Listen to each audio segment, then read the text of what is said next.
Hello YouTube, this is Keith Kevin Ken. How you doing? How you doing? I hope you're doing well. I'm taking a look at every single knife released by Spyderco in 2020. Every single one.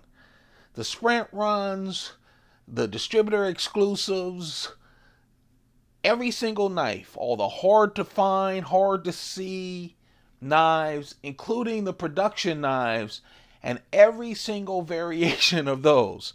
All the serrated, the partial serrated, the plain edge, the black blades, all of those knives. And I'm doing it month by month. I've already put up 6 videos on this channel. Go check them out.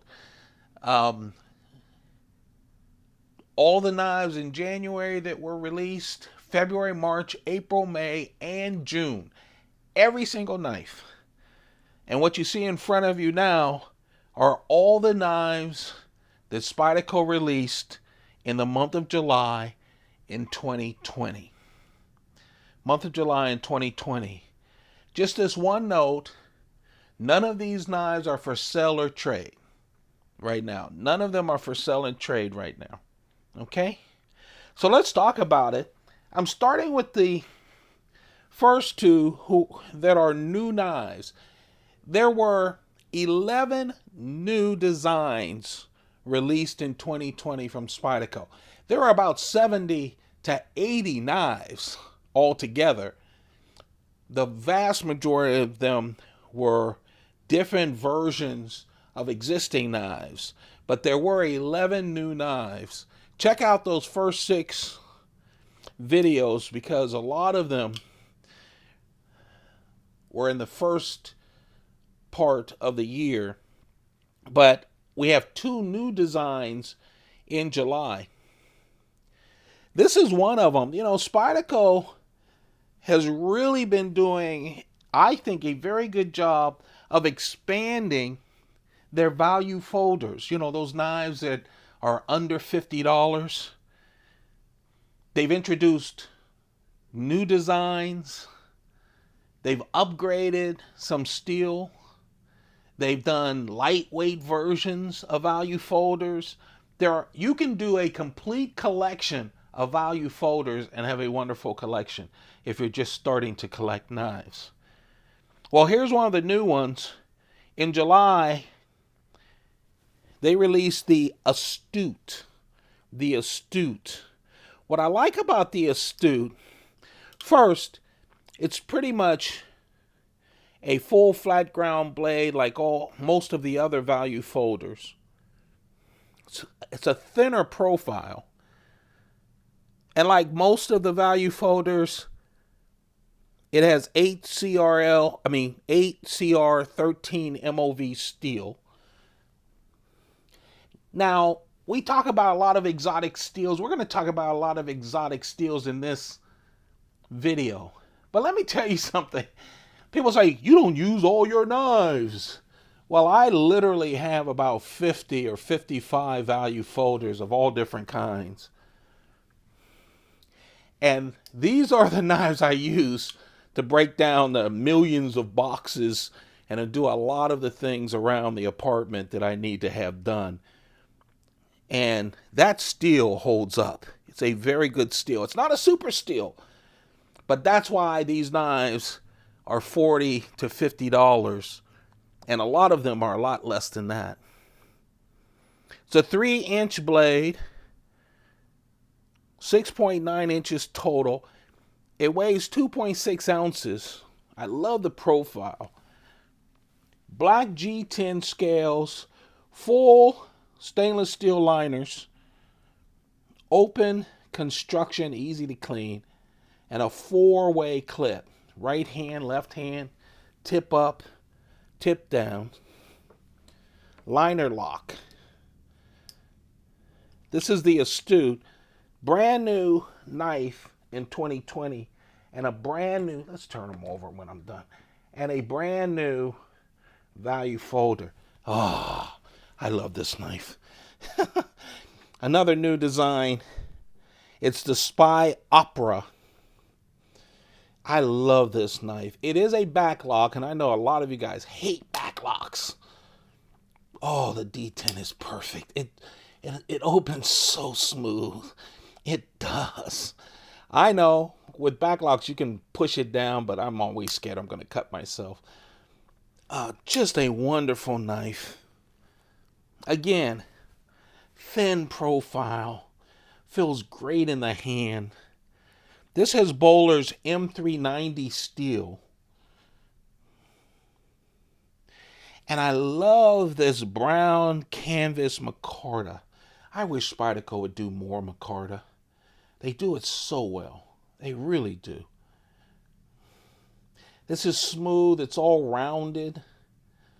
Full stainless steel liners. Skeletonized. I mean, this weighs 2.7 ounces. Very light. 2.9 inch blade. 6.9 inches total. And that micarta is something else. Great design. Simple to use. This is one of those knives, though, that while the Spidey hole is so easy, of course, I'm so used to it now, opening up the knife, but it does screw with the profile of the knife, right? I would have loved to see a lower profile, but that micarta is great. When Spyderco finally decides to do micarta, and they don't do it that often, it turns out to be special. 2 paramilitary 2s in July. I know. It's awkward because I'm reaching around this tripod to get the shot. This is beautiful. It really is. This is one of those distributor exclusives. It was a limited edition. There's also a Para 3 version of this knife that looks exactly like this.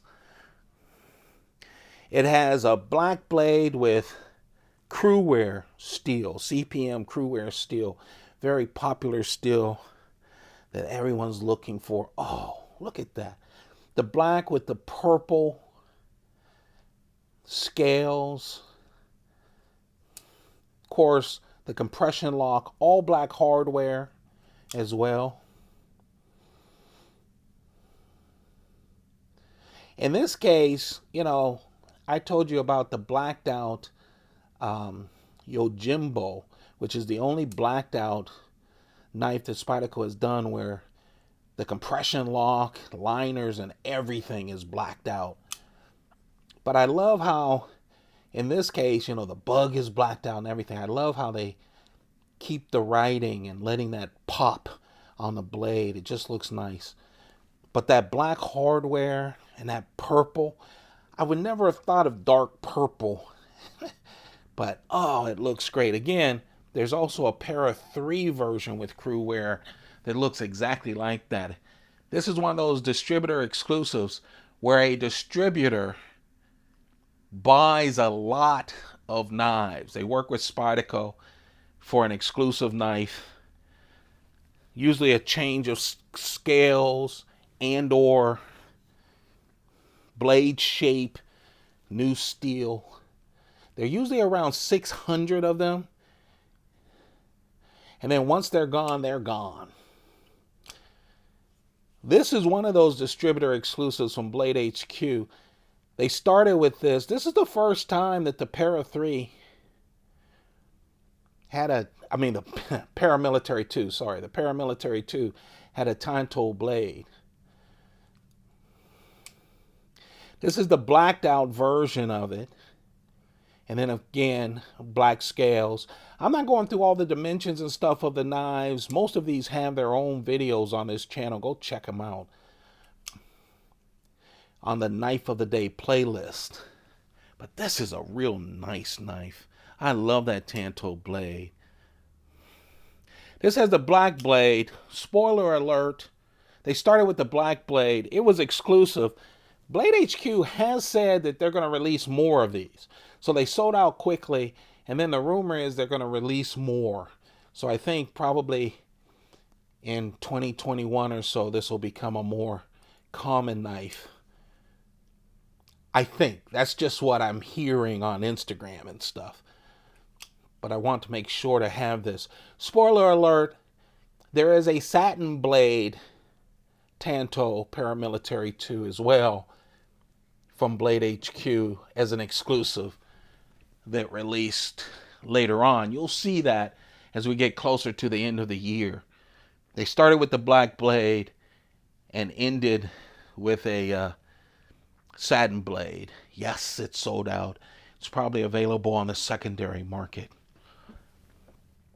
You know, Spyderco said in 2019 that they couldn't wait for Crucible to come out with two different things. First, their CPM Spy 27 exclusive steel that Spyderco got from them that released in 2020.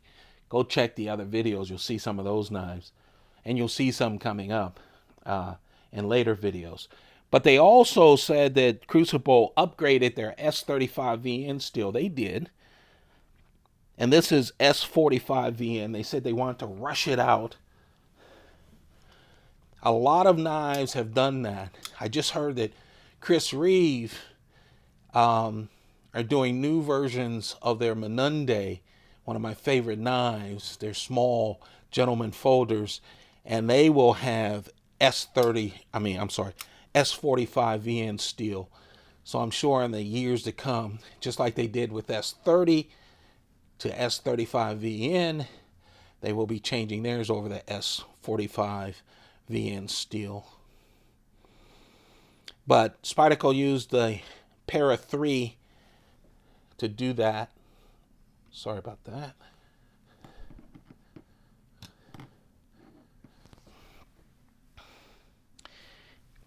Yes, one of my favorites. I love these guys. I really do. This is the Native 5 with the black blade, the red G10 scales, the Native. This was an exclusive from St. Nick's Knives, which I love. They're one of those folks who have the exclusives that you can really see and know that it's theirs. Black blade with Crucible's 4V steel. And then, of course, the red G10 and the red lightweight FRN scales as well. This is the Native 5 version that was released in July. And the last knife released in July is the set. I told you it was coming. You know, in 2020, there were two Enduras like this one with Zume scales and glow-in-the-dark scales as well, like this one is. They had a black blade and a satin blade. And there was a Delica that was released with Zume scales, black blade, satin blade, and glow-in-the-dark. So there is a pair. These were exclusive. I don't know if they're still available. Great glow-in-the-dark knives, by the way. I don't know why these blades, like they're magnetic. But there you have it. Those are the knives released from Spyderco, all of them in July 2020. Yeah, I'm counting down the entire year. 12 videos, 12 months, every single knife released by Spyderco is coming on this channel. Whether it's a production knife, sprint run, distributor exclusive, or whatever. I appreciate all of you guys. Take good care of yourselves. Don't forget to subscribe, turn on notifications. I appreciate you all. Keep those pockets full. Goodbye.